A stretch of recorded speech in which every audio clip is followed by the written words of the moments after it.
저희들 교회가 좀 넉넉한 마음, 평안한 마음, 행복한 마음, 하나님의 그 마음을 품은 그런 교회가 되기를 원합니다. 그러니까 사랑하고 용서하고 화해하고 그런 그 교회가 되셔야죠. 우리 교회는. 여러분이 어제 그 식사도 이렇게 준비해 주시고 꽃 준비해 주시고 얼마나 아름다운지 몰라요. 이 꽃 준비하면서 이 마치 신부 같지 않아요? 그렇게 꽃 준비하시는 분이 마치 신부 같지 않아요? 근데 보니까 진짜 신부 같잖아요? 신부가 드레스 입은 것 같아요. 정말 아름답죠. 꽃도 아름답고 또 식사도 맛있었다 그러고. 근데 이제 본인들이 몇 명이 올지를 본인들도 잘 몰랐대요. 그래서 아마 자기들 이렇게 그 삶이 어려웠었는가 봐요. 그 팍팍한 삶을 살았는가. 신랑과 신부가 사람들이 조금 오지 않을까? 뭐 이렇게 생각했는가 봐요. 그래서 조금만 준비하시면 돼요. 이렇게 처음에 미리 그렇게 얘기를 해놨었대요. 우리 집사님들한테. 그래서 조금 준비하려고 하다가 그래도 조금 더 올 거야. 그래서 조금 더 준비한 게 어제 그 정도를 준비했는데 그래도 모질랄 만큼 사람들이 많이 와버린 거예요. 그냥 자기들이 이렇게 사랑을 많이 받았구나. 자기들을 이렇게 사랑하는 사람들이 이렇게 많았구나라는 걸 아마 어제 자기들도 처음 느꼈을 거예요. 그런 좋은 시간들이었습니다. 근데 그 식사가 뭐 모자랐다든지 뭐 적게 먹었다든지 이런 불평이 나올만 하잖아요. 근데 제가 이렇게 그래서 귀를 기울여 가면서 뒤에 이렇게 왔다 갔다 했거든요. 한 명도 그런 불만이 없었습니다. 한 명도 불만이 없고, 제가 있어서가 아니에요. 저 모르는 사람들도 있잖아요. 처음에 들어갔다 나오는 이런 사람들도 있고, 저 잘 모르는 사람도 있잖아요. 제가 모르게 이렇게 서 있고 그랬으니까. 그런데 사람들이 나가면 자기들끼리 하는 얘기가, 야, 결혼식 진짜 아름답다. 야, 이게 멋있다. 이렇게, 야, 우리 딸도 이렇게 결혼했으면 좋겠다는 사람도 있고, 야, 우리들도 이렇게 결혼했으면 진짜 좋았겠다. 뭐 이런 얘기를 하면서 나가더라고요. 자기들끼리 얘기하는 거예요. 저 보면서 얘기하는 거 아닙니다. 자기들끼리 하는 얘기가, 야, 결혼식 이렇게 아름다운 것도 있구나. 그런 얘기를 해요. 이 사람들 요즘에 밥 못 먹어서 밥 먹으러 다니는 분들 아니잖아요. 요즘에 결혼식이라는 게, 야, 진짜 그 결혼 주례사가 무엇일까? 또 이제 그 순서가 어떻게 이루어질까 하는 그런 것들을 이렇게 유심히 보는 사람들도 있거든요. 그런데 교회에서 하니까 여유가 있잖아요.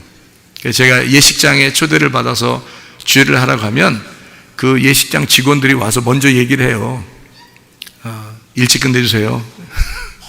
얼마나요? 30분 안에 사진까지 다 끝내야 됩니다. 이래요 보통. 그러면 주례 뭐 그냥 대충 그냥 막 끝내야 돼요. 그러면 빨리 끝내고 뒤에 사람 막 밖에 기다리고 있어요 벌써. 손님, 이쪽 결혼식장에 그 손님들이 그렇게 많이 왔나 싶으면 그 다음 사람들이야. 알고 보면 반 이상은 그 다음 사람들이 서 있어요 벌써 밖에.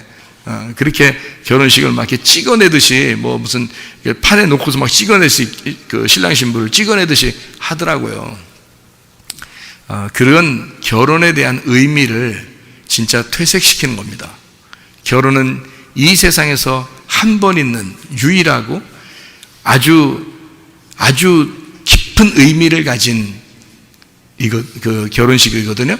그런데 사람들은 별 의미 없이 그냥 막 하면 되는 줄 알아요. 근데 교회에서 하니까 정말 순서마다 깊이 있게 모든 것을 전달할 수 있는 예식이잖아요. 그러니까 신랑 신부도 기뻐하고 모든 사람들, 온 사람들도, 야, 결혼식 이런 걸 또 처음 봤다, 이런 사람들이 많더라고요. 어제 그 가면서 자기들끼리 하는 얘기가. 그래서 음식 얘기는 하나도 안 나왔어요. 다행으로 음식 얘기는 하나도 안 나오고 너무 맛있었다, 이런 얘기는 몇 번 들었습니다. 너무 맛있었다, 이런 얘기는. 그 다음에 결혼식이 이렇게도 아름다울 수 있구나라는 얘기를 들었습니다. 몇 번 사람들이 몇 사람이 얘기를 하고 가더라고요. 외부에서 온 사람들이요. 그런 얘기를 하더라고요. 야, 진짜 아름답긴 아름다웠는가 보다. 그렇게 신랑 신부도 정말 빛을 내주었고 아름다웠고, 여러분이 다 같이 힘을 모아서 이렇게 결혼식을 만들어 나간 거죠. 결혼식 돈 많이 들고 뭐 어떻게 크게 뭐 보여주고 뭐 그래야 결혼식 하는 거 아니에요, 여러분. 진짜 결혼식은 예전부터요, 교회에서 이루어졌었습니다. 근데 식사하는 것 때문에 불편해서 교회에서 안 하기 시작하다가 교회 사람들도 대부분 다 예식장에서 하기 시작한 거예요. 지금도 외국에, 미국 같은 데는요, 다 교회에서 합니다. 예식장이 따로 없죠. 교회가 예식장이니까. 그렇게 다 다른 나라에서는 교회에서 장례식과 예식장을 같이 하거든요. 그 교회 본당에서 장례식도 결혼식도 같이 해요. 그렇게. 예식장이 따로 없거든요. 그런데 요즘에는 편리를 위해서 그렇게 했는데 오히려 의미를 다 퇴색해버립니다. 그런 결혼. 근데 우리가 한번 만들어내보자. 만들어 나가는 교회, 예배, 결혼 예배. 그래서 밥을 이렇게 다 준비하고 이렇게 해줬잖아요. 근데 신랑 신부를 보면서 야, 내가 너 밥 먹여서 결혼시켰어. 뭐 이런 얘기하면 안 돼요. 너 밥 먹여서 결혼시켰어. 이런 얘기하면 큰일 납니다. 오히려 어떻게 해요? 부모가 자녀에게 생일상 차려두듯이, 그렇죠? 부모가 자녀에게 생일상 차려두듯이 그렇게 해주는 거예요. 그게 아름다운 교회 아닙니까? 그 기쁨 있고. 부모가 애들한테 생일상 차려주면서 너 갚아, 이런 사람 없잖아요. 그런 부모 없잖아요. 그냥 기쁘잖아요. 그냥 생일상 차려주는 거, 이 아이가 생일에 기뻐했으면 좋겠다, 다 그러잖아요. 그게 교회예요. 그게 신랑 신부에게 대하는 태도라고요. 야, 내가 너 밥 먹여서 결혼시켰어. 내가 부모와 같아. 오히려 그래서 내가 너의 결혼 생활을 앞으로 계속 쭉 지켜볼 거야. 무섭게. 이건 아니고 무섭게 지켜보는 게 아니라 쭉 지켜보면서 기도해 줄 거야. 내가 부모와 같으니까. 이해하겠습니까? 이런 아름다움이에요. 주는 사람, 받는 사람, 서로가 아름다운 가족 같은 그런 교회, 우리 교회이어야 합니다. 이게 혼인잔치라고 하는 거죠. 교회, 성경에서 말하는 혼인잔치입니다. 요한계시록 19장의 7절부터 9절까지의 이 말씀은 혼인잔치예요. 혼인잔치. 혼인잔치 아시죠? 잔치하는 겁니다. 근데 뭐가 풍성하냐면 음식이 풍성해야 되잖아요. 근데 다음부터는 음식이 더 풍성하겠지만은 기대해 보세요. 더 풍성하겠지만 말씀도 더 의미적으로 풍성한 그런 예식, 혼인잔치, 음식이 풍성한 곳, 예수 그리스도가 우리의 음식이 되셔서 그 음식을 먹고 마시는 풍성한 잔치. 그래서 우리 교회가 늘 혼인잔치이어야 합니다. 혼인잔치와 같은 예배, 늘 매주마다 예배드리는 이 예배가 늘 혼인잔치와 같은 예배. 그래서 어제 주례사를 한 것을 그대로 제가 다시 한번 리뷰하면서 설교, 그러니까 결혼 설교에 대한 내용을 한 번 더 여러분에게 말씀을 나누고자 합니다. 똑같이 같이 말씀을 나누고자 합니다. 요한계시록 19장 7절부터 9절까지 말씀에 부름받은 자가 나옵니다. 이 청함받은 자, 부름받은 자인데 이것이 그대로 이 중간에 끝내는 게 아니라 영원히 결혼 생활이 영원히 가서 죽을 때까지 같이 간다면 이것은 택함받은 자입니다. 그러니까 부름받은 자가 끝까지 가면 택함받은 자예요. 그래서 부름받은 자와 택함받은 자는 사실 끝까지 가는 사람 입장에서는 똑같은 거죠. 끝까지 가지 못하는 사람, 중간에 멸망하는 사람 입장에서는 청함받은 사람하고 택함받은 사람은 달라요. 부름받았다고 해서 다 택함받는 건 아니기 때문입니다. 애굽에서 구원받고 나서 가나안 땅까지 들어가야 되는데 광야에서 멸망받으면 소용없는 거죠. 그런데 만약에 여호수아와 갈렙처럼 애굽에서 구원받았는데 광야를 거쳐 가나안 땅까지 다 같이 간다면 여호수아와 갈렙이 끝까지 갔으니까 이 사람들은 부름받은 것과 택함받은 것이 똑같은 사람이죠. 그래서 부름받은 것과 택함받은 것이 사실 똑같습니다. 이 두 남녀가, 신랑과 신부가 부름받은 것과 택함받은 것이 똑같다. 다시 말하면 부름받았으면 예를 들어서 여러 남자와 여자들 중에서 택하는 겁니다. 선택을 하는 거죠. 그 중에. 그래서 선택한 그 사람이 바로 자기가 불렀던 그 사람이었다는 거죠. 다시 말하면 부른 사람과 택함 받은 사람이 똑같더라. 그래서 여러 여자 중에 그 여자가 보였고 여러 남자 중에 그 남자가 보였다는 거예요. 그러면 그 모든 것 중에 한 사람만, 계속 처음부터 한 사람만 보였는데 그것이 나중에 결혼까지 갔더라, 택했더라. 그러면 부름받은 것과 택함 받은 것이 같은 거죠. 그래서 하나님의 입장에서는 우리를 부르시고 우리를 택하십니다. 이것이 똑같다는 거죠. 그래서 성경을 제가 이제 이해를 하는 것은 어떻게 이해를 하냐면, 결혼식과 장례식과 생일은 똑같은 것이다. 다시 말하면 결혼식이라는 건 뭐라고요? 결혼식이라는 건 나를 포기하는 날입니다. 그 날이. 나 개인이 혼자 왕으로서 살다가 나라고 하는 것을 포기하는 날, 그날이 결혼식 날이에요. 그러니까 나를 포기하는 것으로 따지면 그날이 나의 장례식이죠. 그러니까 결혼식 날을 철없이 사람들이 기쁨으로 막 웃으면서 결혼식 하지만 사실 알고 보면 그날이 나의 장례식인 거예요. 그러니까 결혼식은 장례식과 같은 거죠.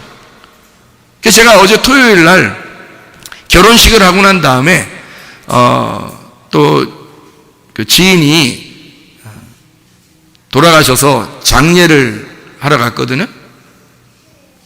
그래서 결혼식하고 조금 있다가 옷을 갈아입고 장례식을 갔어요. 그리고 저녁에 옷을 갈아입고 돌아와서 또 우리 교회 학생의 생일 파티를 참여했습니다. 근데 하루에 동시에 일어난 일이었는데 이것이 다 동일하더라. 결혼식이 기쁨이었는데 하나의 슬픔의 장례식을 가보고, 그리고 다시 하나의 태어남을 축하하는 생일 파티에 참여해 보니까 이것이 같은 거였더라. 그래서 결혼식을 장례식이라고 부를 수 있겠더라는 얘기예요. 왜냐하면 자기의 죽음을 통해서 상대방을 위해서 살기로 결심하는 날이 결혼식이기 때문입니다. 근데 나의 장례식이 또한 결혼식이라는 거죠. 왜냐하면 내가 죽음을 통해서 상대방과 결혼하는 것이니까요. 나의 죽음을 통해 예수 그리스도와 하나가 되는, 결혼하는 날, 장례식이 곧 결혼이더라는 거죠. 죽음의 장례식에 가보니까 그날 하나님과 영원히 결혼하는 날이라는 겁니다. 이해가 되죠? 그리고 돌아와서 보니까 이것이 하나님이 우리에게 주신 새로 태어남이다. 결혼과 장례식을 통한 생일을 기념하는 거죠. 그래서 이 세 가지를 동시에 깨닫게 되었습니다. 그래서 성경에서 말하는 결혼, 이것을 뭐냐, 결혼이 도대체 뭐냐라고 생각해 보니까 사랑과 전쟁이더라. 사랑하기도 하고 전쟁하기도 하더라. 이거를 요한계시록의 19장에 보니까요, 19장의 내용을 여러분 두 가지로 요약할 수 있습니다. 여러분 19장을, 요한계시록 19장을 평상시에 요한계시록 읽어보셨겠지만 요한계시록 19장을 잘 보면은 두 가지의 내용으로 볼 수가 있어요. 하나는 결혼식입니다. 어린 양의 혼인잔치. 그런데 그 다음에 이어지는 내용은 백마를 탄 왕자, 백마를 탄 주님과 그 백마를 타고 따라가는 그 신부들의 전쟁터입니다. 싸우러 가는 거예요. 그래서 이것을 뭘로 볼 수 있냐면 사랑과 전쟁이다. 결혼과 장례다. 삶과 죽음이다. 이것은 떨어져 있는 것이 아니라 하나로 되어 있었구나. 이게 하나였구나. 그거를 하나님께서 우리에게 보여주시고 있는 말씀이구나. 창세기 2장 18절부터 25절까지 말씀. 사람이 독처하는 것이 좋지 못하다. 전쟁 나갈 때 한 번 기도한다고 그럽니다. 바다에 나갈 때 2번 기도한다고 그러고, 결혼할 때는 3번을 기도한다고 그래요. 왜 그럴까요? 더 어려우니까 그런 거예요. 철없이 결혼했는데 결혼 생활하는 건 막막한 거죠. 그게 호락호락하지가 않습니다. 이 세상과 부딪히면서 살아간다는 게, 두 부부가 살아간다는 게 이게 쉽지 않습니다. 결혼해본 사람들은 다 알 거예요. 왜 이렇게 하는지. 다시 말하면 무덤을 파고 죽기 위해서 결혼하기 때문입니다. 자기가 죽으러 가는데 쉽게 갈 수 있나요? 그래서 결혼하기 위해서는 3번을 기도한다, 그런 겁니다. 결혼 좋은 거죠. 둘이 하나가 되어야 합니다. 독처하는 것, 하나님이 싫어하는, 성경에서 하나님이 싫어하는 첫 번째, 성경 전체에서 하나님이 내가 싫어해 이런 건, 내가 이거 싫어해 라고 하는 그 성경에서의 첫 번째 말씀이 독처하는 겁니다. 혼자 사는 거예요. 그게 하나님이 싫어한대요. 그래 놓고 창세기 2장 18절부터 25절에 사람이 혼자 사는 게 하나님이 싫어하는 거야 라고 해놓고, 요한계시록에는 그래서 둘이 같이 살아야 되는 거야, 혼인잔치가 있는 거야, 결혼이 있는 거야, 이거로 마무리를 하는 겁니다. 성경에서. 갈비뼈 혼자 아무것도 아니기 때문입니다. 우리가 얘기했죠. 부부싸움 할 때 남자가 여자한테 뭐라 그런다고요? 부부싸움 할 때 여자가 막 토라지면서 나 나갈 거야. 당신이 이렇게 싸우고 나한테 뭐라고 그러면 내가 당신하고 내가 이런 소리 들으려고 결혼했어? 딱 나가려고 하니까 남자가 나가보려면 나가봐. 아무것도 아닌 것이. 갈비뼈니까 지가 나가면 어디 가겠어. 아무것도 아닌 것이. 혼자 갈비뼈 혼자 뼈 하나 돌아다니려고 아무것도 아닌 것이. 이렇게 했다는 거 아니에요. 그러니까 부인이 나가면서 뭐라 그래? 응? 갈비뼈 없으면 넌 뭐야? 응? 이 병신. 그래서 나갔다는 거 아닙니까? 결혼이라고 하는 건 이게 갈비뼈가 이 속에 들어와서 하나가 되어 있을 때, 갈비뼈 없으면 병신 되듯이 늘 함께 있어야 합니다. 이게 결혼이에요. 아담과 하와도 함께 있지 않으니까 범죄한 거예요, 여러분. 그래서 여자나 남자나 자꾸 따로 있으려고 하는 사람들, 그거 좋은 거 아닙니다. 그런 사람이 결혼하면 그 상대방 피곤하게 하는 거예요, 그거. 그냥 같이 있으려고 자꾸 그래야죠. 막 동반 입장하는 거 봐봐요. 그냥 같이 있으려고 자꾸. 처음부터 그냥 같이 있으려고. 동반 입장하고 막 동반 퇴장하고 막 이러잖아요. 그게 얼마나 감사해요. 함께 있으려고 하는 거, 그게 부부여야 합니다. 같이 늘 함께 있으려고. 그래서 마태복음 1장에 21절 23절에 보면 예수 구원자라는 이름이거든요. 그 이름을 임마누엘이라고 한 거예요. 하나님이 우리와 함께, 늘 함께 있겠다라는 얘기입니다. 하나님이 늘 우리와 함께 있으면 기독교인들에게는 뭔지 알아요? 기독교인들에게는 늘 전쟁입니다. 세상 사람들은 전쟁할 필요 없어요. 그냥 혼자 살면 되는 거예요. 자기 뜻대로 살면 되는 거예요. 근데 하나님이 늘 나와 함께 있으니까 늘 전쟁하는 거예요. 누구하고? 나하고. 네 뜻대로 살래? 내 생각대로 살래? 네 뜻대로 살래? 내 생각대로 살래? 맨날 전쟁하는 거예요. 하나님이 늘 우리와 함께 하니까. 임마누엘입니다. 임마누엘 하면 다 좋은 줄 아는데 그렇지 않아요. 하나님이 나와 함께 하시니까 내 뜻대로 못 사는 거예요, 여러분. 임마누엘 하시면 하나님 뜻대로 사셔야 합니다. 하나님이 함께 하시겠다, 그 말입니다. 그러니까 처음부터 나 너와 함께 할게. 부인이 남편에게, 남편이 아내에게 나 너와 함께 할게, 늘 너와 함께 할게, 그러면요 무서운 겁니다. 무슨 뜻이에요? 내 생각대로 살아줘.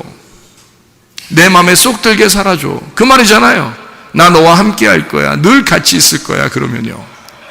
하나님도 마찬가지예요. 하나님도 임마누엘 하실 때 내가 너와 함께 할 거야 그러면 이건 보통 얘기가 아니에요. 이건 내가 너와 함께 할게, 그 말은 나 너와 늘 전쟁할 거야. 나는 늘 너와 전쟁하며 살 거야.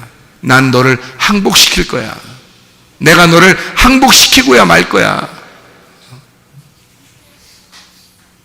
내가 죽어야 하나 되는 결혼, 내가 죽어야 드디어 하나 되는 결혼, 그게 결혼식입니다. 여러분, 둘이 하나 되는 것. 만약에 이렇게 살아보지 못한 사람들이 있었다면 좀 아쉽겠지만 지금부터라도 그렇게 살으시기를 바랍니다.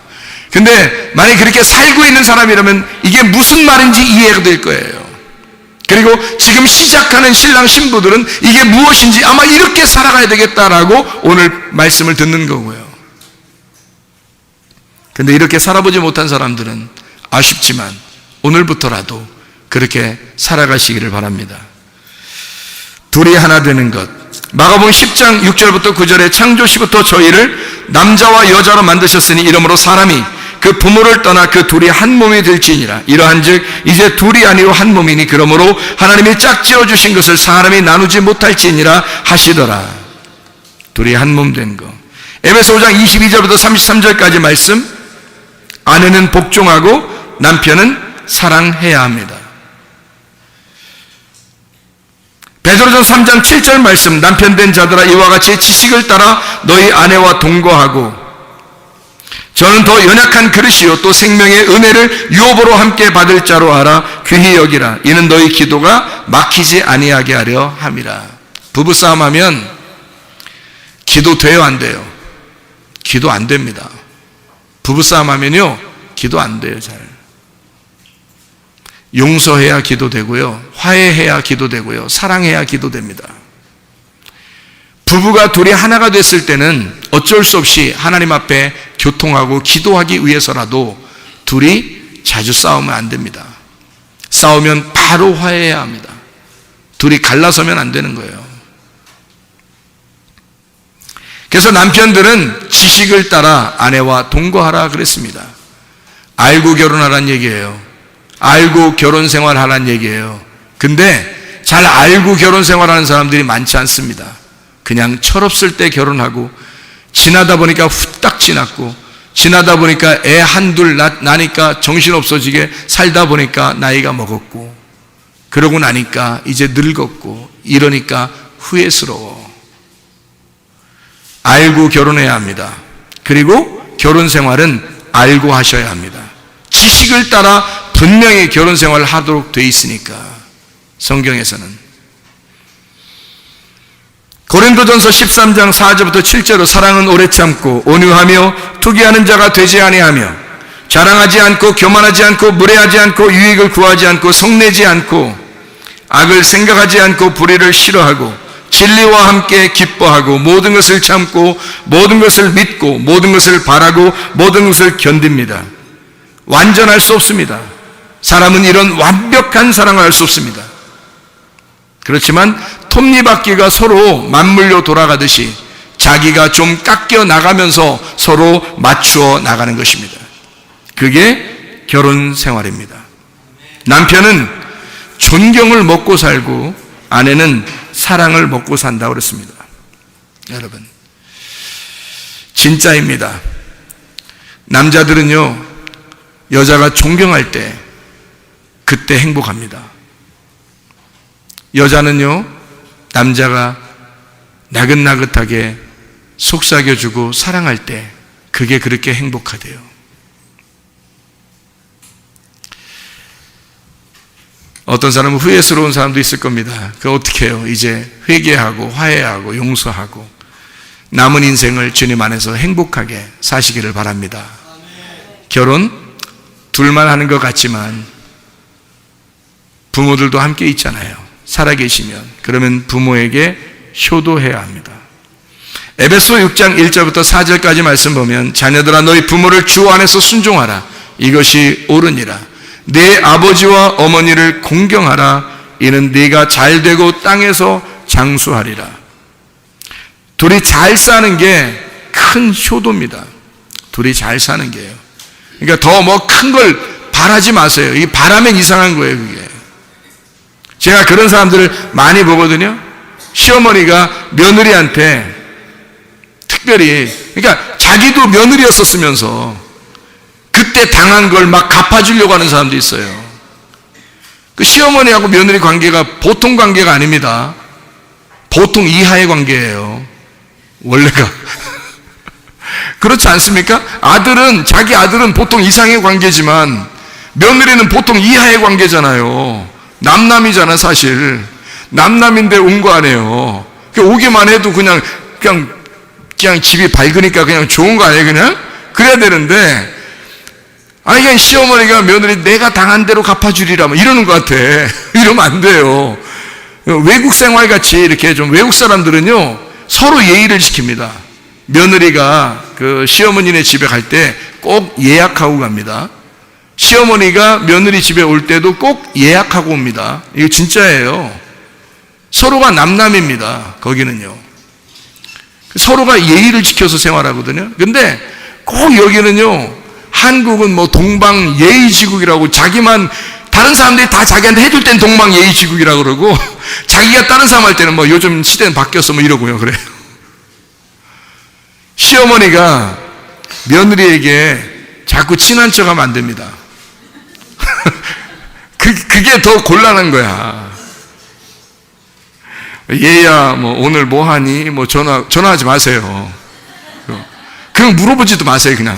뭐 하는 게 모르게 궁금해. 어? 둘이 뭐 하는 줄 알고 자꾸 전화해. 오늘 시간 있니? 없어요. 없어. 시간 없다. 그냥 없다고. 그냥 시간 없다고. 없는데, 시어머니가 전화 오니까, 없는데 있다고 해야 되는 거야. 시간 없어요. 그냥 전화하지 마셔. 며느리가 오고 싶을 때 오게. 자기 시간 있을 때 그냥 오고 싶을 때 오게. 편안하게. 그게 부모의 마음이죠. 그 부모의 마음이지, 그게. 자기가 넉넉하고 자기가 편안하면 되는 거야. 근데 자기가 조급하니까 자꾸 갈고, 자기가 조급하니까 그렇게 하지 말라는 겁니다. 자꾸 물어보지도 하지 말라는 거예요. 물어보지도 마. 아파. 물어보면. 서로 너무 신경 쓰지 마라, 이 말입니다. 제가 진짜 좋은 거 가르쳐 드리는 거예요, 이거.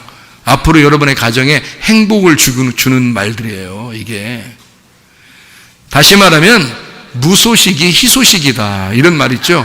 왜 그거를 자기네 집에서는 그걸 적용을 안 하려고 하냐고. 무소식이 희소식이야. 큰 일 당하면 가장 먼저 알려져 와요. 가만히 있어도. 그러니까 무소식이 희소식이에요. 그냥 신랑 신부, 자기 아들, 그리고 며느리, 자기 딸, 그리고 사위가 둘이 그냥 잘 살면, 둘이 행복하면 그게 큰 효도예요, 여러분. 지금 시대는요. 지금 시대는 더 그렇습니다. 그렇게만 해준다면 하나님 앞에 감사해요, 진짜. 막 감사헌금 드리고 싶고, 막 할렐루야 찬양을 막 하루 종일 하고 싶고 막 그런 거야. 요즘에 그렇게만 살아주면. 그렇지 않아요? 예, 둘이 가장 잘 사는 거, 이게 행복이야. 나는 너희들이 그냥 둘이 행복했으면 좋겠어. 나 신경 쓰지 마. 이렇게. 그러면 더 신경 쓰여. 그게 더 잘하게 된다고, 더. 그런데 자꾸 신경 안 쓰는 것 같아서 자꾸 뭔가 막 토라질 것 같고 막 얼굴 표정이 그렇고 뭐 막 신경 쓰이고 괜히 막 따르릉 뭐 전화하고 싶고 막 이래 막 전화기에 막 자꾸 손이 막 가고 손이 가요, 손이가 뭐 자꾸 전화기에 손이가 뭐 이렇게 한단 말이에요. 그게 며느리가 자꾸 손이 가요, 전화기에 손이 가 이러면 좋은데 자꾸 시어머니가 손이 가요, 전화기에 손이 가 이거 무서운 일입니다. 집안 큰일 납니다. 안 돼요. 자, 서로가 잘 예의를 지켜주면 좋습니다. 마지막으로 예수님을 주인으로 잘 믿어야 합니다. 자, 첫 번째 뭐라고요? 첫 번째는 둘이 하나 되어야 한다. 둘이 정말 하나가 되어야 된다. 그래서 결혼식 자체가 나의 죽음을 의미한다. 내가 죽어 상대방을 위해서 살려고 결혼하는 것이다. 그러니까 결혼식은 나의 장례식이다. 그것이 나의 새로 거듭난, 새로 태어난 삶이다. 그 생일이다. 내가 이제까지의 태어남이 아니라 새로 태어났어요. 내가 태어났습니다. 그걸 기념하는 날, 결혼, 장례, 생일은 같은 것이다. 첫 번째, 둘이 하나 돼야 된다. 두 번째 뭐라고요? 부모에게 효도하려는 마음을 가져야 된다.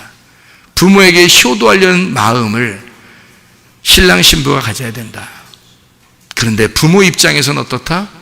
신경 쓰지 마라. 무슨 말인지 알겠죠? 세 번째로는 예수님을 주인으로 잘 믿어야 합니다.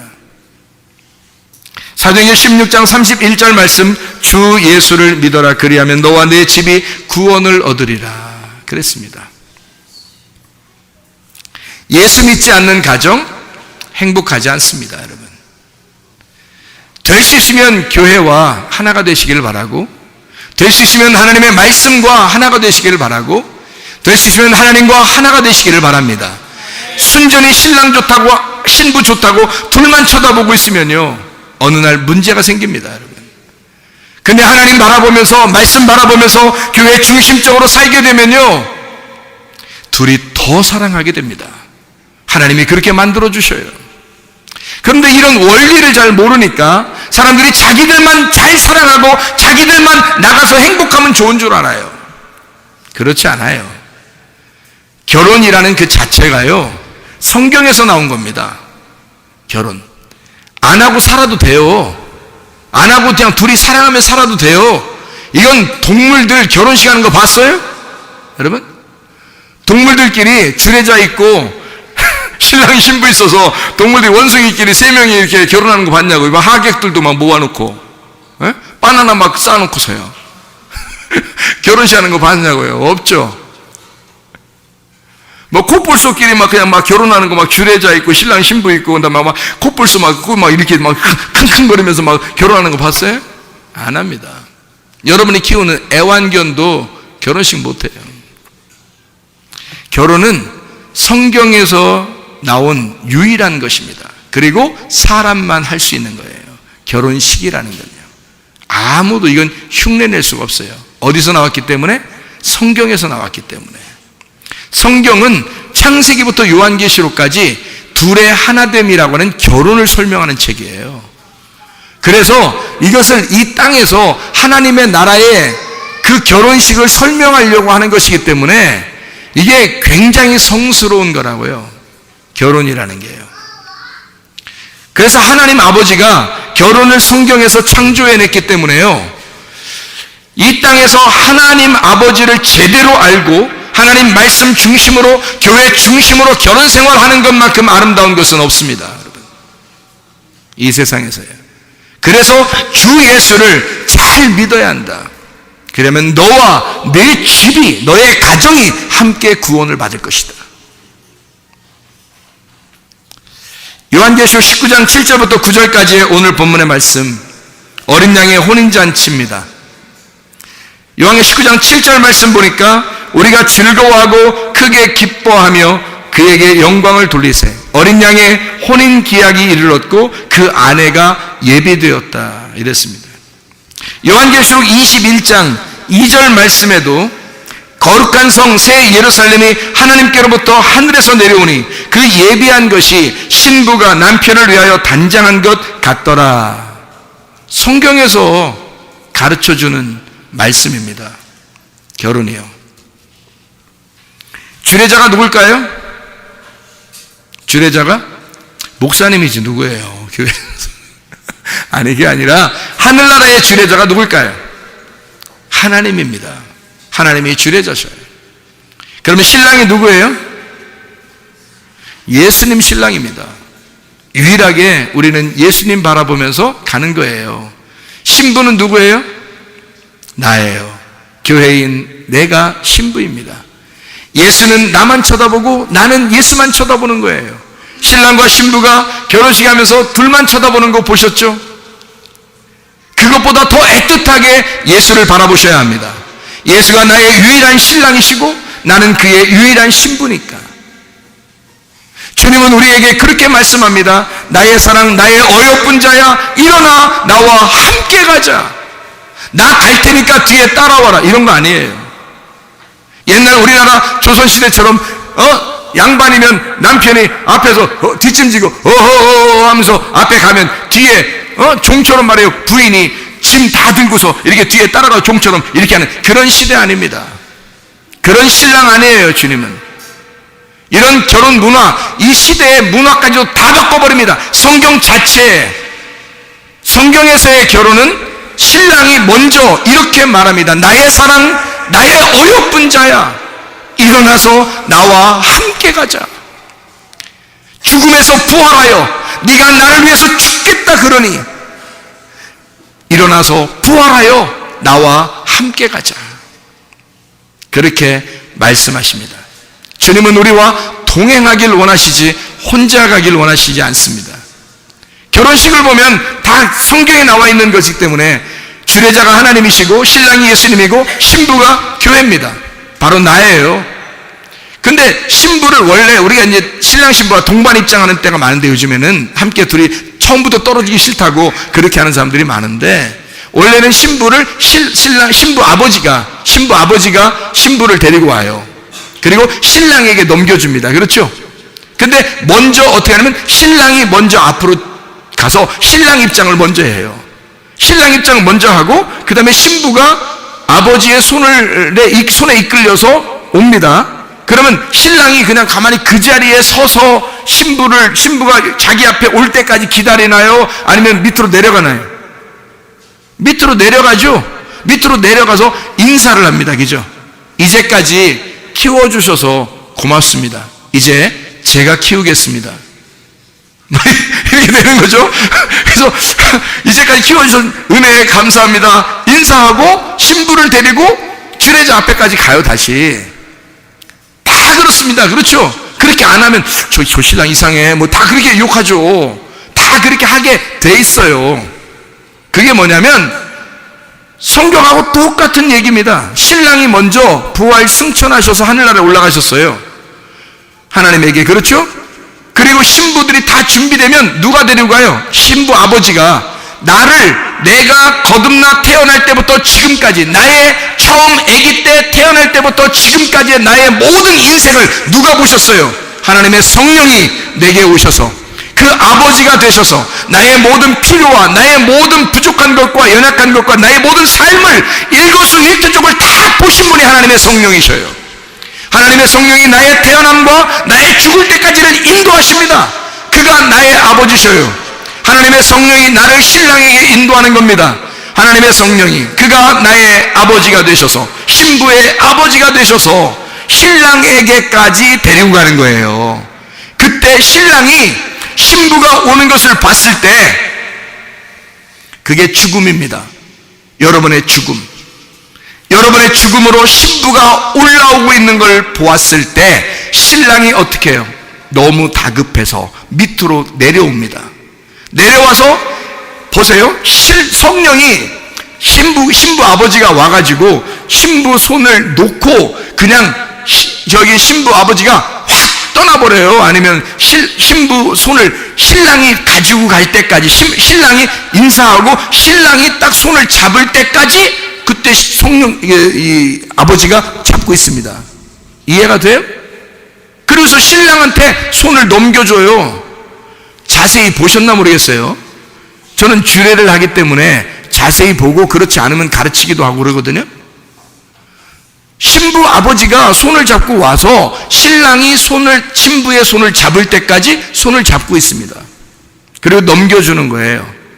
그러니까 예수 신랑에게 우리를 성령님이 넘겨줄 때까지요, 우리를 죽음으로 인도해서 끝까지 예수 하나님 어린 양의 영원한 혼인잔치에 이르를 때까지요, 우리를 손을 놓지 않습니다. 끝까지 우리를 아버지로서 데리고 가십니다. 그리고 신랑에게 넘겨주는 거예요. 그러면 주님께서 공중 재림하셔서 중간에 우리를 막 다급하게 주님이 오셔서, 우리 엘코마이라고 그래, 그거를 주님의 재림, 엘코마이, 주님의 오심, 그것은 현재형이에요. 계속 뭐 앞으로 올 거다 이런 게 아니라 지금도 계속 우리에게 함께하고 싶어서 우리에게 오시는 거예요. 그걸 엘코마이라고 그럽니다. 주님이 우리에게 막 달려와서 우리를 안으시고 우리를 데리고 가셔요. 그게 어린 양의 혼인잔치입니다. 이게 성경에 나와 있는 결혼식의 샘플이에요. 이거를 위해서 지금 결혼식들을 하는 겁니다. 근데 이런 의미를 모르고 결혼식을 하면 의미 없죠. 자, 하나님 주례자, 예수 신랑, 교회 신부, 내가 신부입니다. 성령 아버지가 들러리예요. 신부 아버지가 성령 아버지예요. 그래서 신랑에게 인도하시는 분입니다. 그러면은 결혼 선포하면은 꼭 뭘 해요? 결혼 선포하면 막 뭐 하잖아요. 어제 눈물 나더라고. 막 노래하는데 눈물 나더라고요.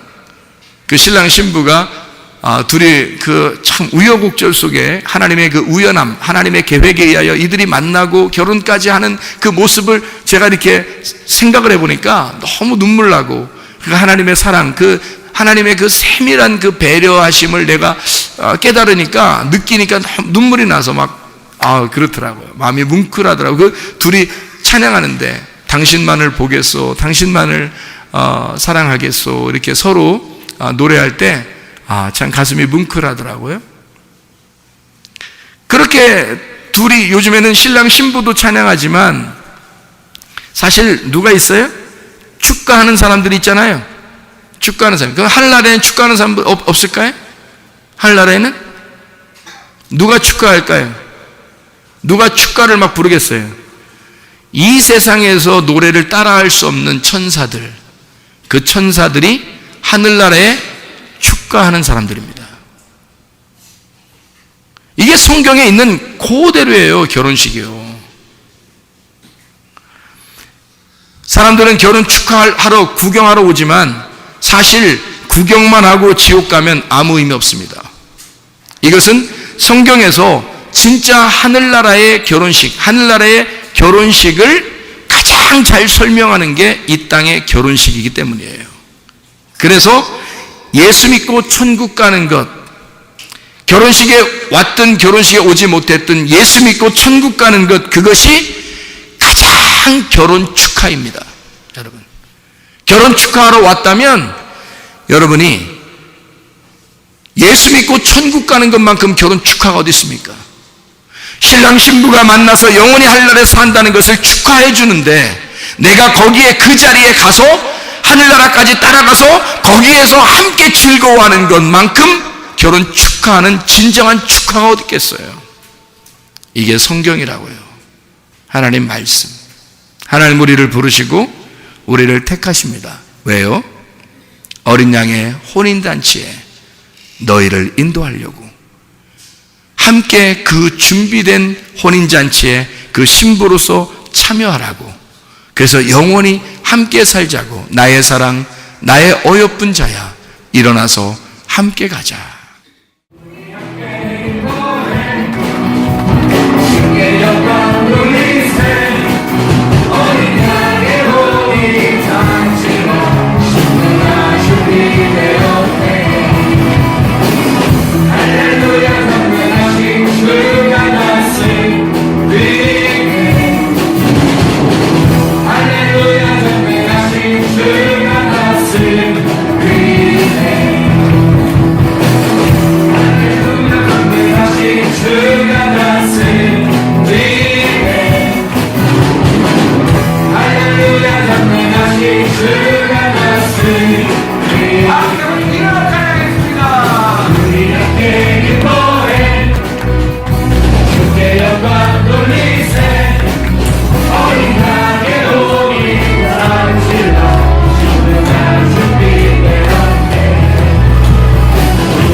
기도하겠습니다. 기도할 때 옆에서 손잡고 기도합니다.